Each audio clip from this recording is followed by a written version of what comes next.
mereka mengamalkan konsep di mana kita panggil sub for sub. So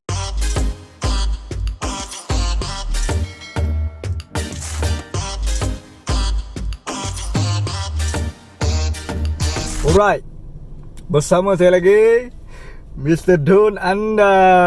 Okey, hari ni rambut agak serabai, di mana hari ni kita nak bincangkan tentang isu yang tidak hangat, tetapi isu yang kita bincangkan sebagai YouTubers, sebagai orang-orang yang sedang membuat channel sendiri, yang saya lihat makin banyak, makin ramai dan makin kita tengok jadi hype. Ramai orang yang buat channel sekarang kerana apa? Nak menjana pendapatan daripada rumah dengan hanya membuat video. Seperti saya juga, saya baru mulakan channel saya di YouTube dalam berapa minggu. Alhamdulillah, bolehlah juga dapat subscriber daripada tak dapat apa. Tapi yang saya nak bincangkan sekarang ni adalah, ini adalah satu benda yang bagus. Kerana apa? Ramai yang mencuba untuk buat video dengan konten-konten yang masing-masing. So saya sangat support. Tapi saya ada dengar bahawa mereka mengamalkan konsep di mana kita panggil sub for sub. So sub for sub ini, pada yang tak tahu, dia macam seolah-olah simpulan pertama dan simpulan kedua bertemu dan mengongsikan channel simpulan kedua kepada channel simpulan pertama. Simpulan pertama men-sharekan channel kepada simpulan kedua. Kemudian itu mereka mengatakan bahawa lepas saya tengok awak punya video, saya tanpa skip, saya akan subscribe, saya akan like, saya akan komen awak punya, dan lepas tu awak kena balas balik kepada saya. So teknik ini dibuat oleh YouTubers baru, ataupun ada juga yang dah lama buat benda ni. Saya nampak dia macam jadi satu konsep dan jadi satu community. Dan ada juga yang membuat grup-grup, di mana di Facebook ada grup YouTube channel, YouTube content. Dekat situ lah diorang men-sharekan channel, dan ada yang share channel dan ada yang minta untuk sub for sub, inbox dan sebagainya, untuk orang kata menambahkan subscriber dengan cepat.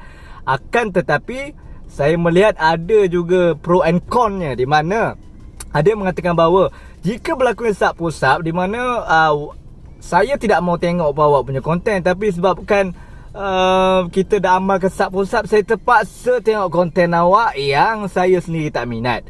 Di mana bila berlaku benda ni, saya nampak ramai juga yang komen di mana jangan amalkan sub for sub, di mana tidak ada kejujuran dan tidak ada keikhlasan di situ. Di mana saya nampak perkara ini daripada sudut dia punya keburukannya adalah tidak ada keikhlasan, di mana makna keikhlasan tu tak ada pada permulaannya lah. Masa tu maksudnya macam terpaksa tengok. Sebab apa? Kau dah tengok channel kau, aku tengok channel kau, tanpa skip, like, dan terpaksa komen. Apa-apa komen pun aku terpaksa letak, sebabkan kau dah subscribe, kau dah komen aku, so aku balas balik. Itu dia punya keburukan, dia macam tak ikhlas. Tapi kalau kalau daripada segi kebaikannya saya lihat, di mana kita boleh wujudkan satu komuniti. Di mana saya kata pada awal tadi, kita ada grup daripada Facebook, YouTube channel, Malay subscriber channel. Banyak, ada beberapa grup, dan juga ada grup WhatsApp yang dibuat juga untuk jadikan komuniti. Tapi ini saya nampak macam ia jadi satu benda hype lah. Di mana kalau ada komuniti tu dalam 1,000, 2,000 ataupun lebih daripada tu, di mana apa yang kita impikan, YouTubers baru impikan, di mana 1,000 subscriber dan 4,000 jumlah tontonan, durasi akan tercapai jika dia bekerja keras. Di mana dia bekerja keras, di mana dia selalu update dalam grup konten, dan selalu share, selalu jumpa channel-channel orang yang lain untuk dia sub for sub. Ataupun kalau bukan sub for sub sekalipun, mereka share channel. So maknanya dia ada community, dia share lah. Kalau orang yang dalam grup tu nak tengok, tengoklah. Kalau tak berminat, jangan tengok. So maknanya dekat situ adalah kejujuran dia. Di mana kalau aku nak tengok, aku tengoklah. Aku yang simpulan A, simpulan B, simpulan C ni, macam dalam grup tu share lah apa yang dia buat. Tapi kalau tak nak tengok pun tak apa. Sebab apa?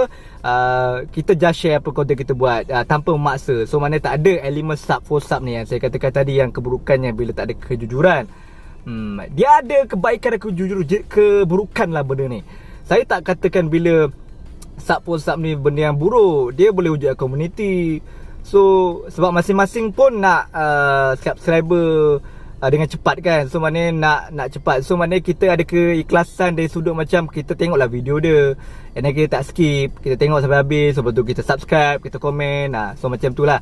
Tak adalah macam kita tipu masa kita tak tengok, kita baru tengok seminit apa, kita skip, lepas tu kita subscribe. Maknanya jadi spam lah. Banyak yang kata bahawa bila jadi spam, bila banyak orang subscribe sekalipun sampai 1,000 pun, YouTube tidak akan benarkan kita monetize. So itu yang saya dengar. So maknanya kalau kita ada kejujuran dalam sub for sub sebenarnya boleh. Di mana orang share, kita inbox dan sebagainya. Tengok channel aku, tapi tengoklah betul-betul. Jangan tengok main-main. Maksudnya bila tengok main-main yang jadi macam spam dan sebagainya, tak dapat monetize nanti. Dapat 1000 subscriber, 2000 pun tak boleh monetize. YouTube dapat detect is a spam. So macam-macam tu juga. So maksud saya sebagai YouTube channel yang baru buat ni channel saya, tak apa-apa saya punya konten yang saya nak cakap, apa saya cakap macam hari ni jugalah. Apa-apa yang saya nak cakap, saya cakap. Bukan isu-isu viral sangat lah. Apa saya cakap, saya cakap je apa yang saya nak terlintas. So maknanya saya ada jugalah yang saya share kat orang untuk orang tengok, tag people. Ada jugalah beberapa yang saya buat macam sub for sub kepada member. Macam aku dah tengok channel kau, aku tengok channel kau balik tanpa skip sebagainya. Ada juga kita buat sikit-sikit. So maknanya ada pro and con lah. Kebaikan dan keburukan ni bergantung kepada kejujuran orang tu lah. Kalau kita dah nak sub for sub, tapi jujur lah, tengoklah sampai habis. Janganlah sub for sub tapi macam tak jujur, lepas tu tengok pun macam komen pun tak ikhlas. So tu tak best tu. Cubalah kita wujudkan community dan kita semua dapat monetize kita punya channel untuk dapat 1000 subscriber dan 4000 jumlah tontonan hawa. Berpeluh. Berpeluh. Okey, pendapat saya peribadi, dia ada pro and con dia. Pada yang nak sub for sub, jujurlah kepada orang yang kita nak sub for sub. Dia dah sub kita sub dia balik dengan kejujuran, menonton dengan penuh, komen dengan ikhlas. So mungkin kita dapatlah tingkatkan kita punya subscriber dan kita dapatlah monetize channel. Walaupun saya tahu keburukannya bila kita memaksa orang tengok channel kita, itu seolah-olah macam kita pun rasa tak best. Ya, ada pro and con lah. So terpulang pada anda. Tetapi hari ini saya nak katakan bahawa jangan lupa subscribe saya punya channel. Kepada subscriber saya yang dah subscribe, follow saya punya Instagram Mr. Don. Kenapa? I akan hiburkan you dengan cereka-cereka dunia dengan satu lagu. Assalamualaikum, salam hamba hulur tanda ingatan. Ini sebagai gaya je. Okay, terima kasih, my Don.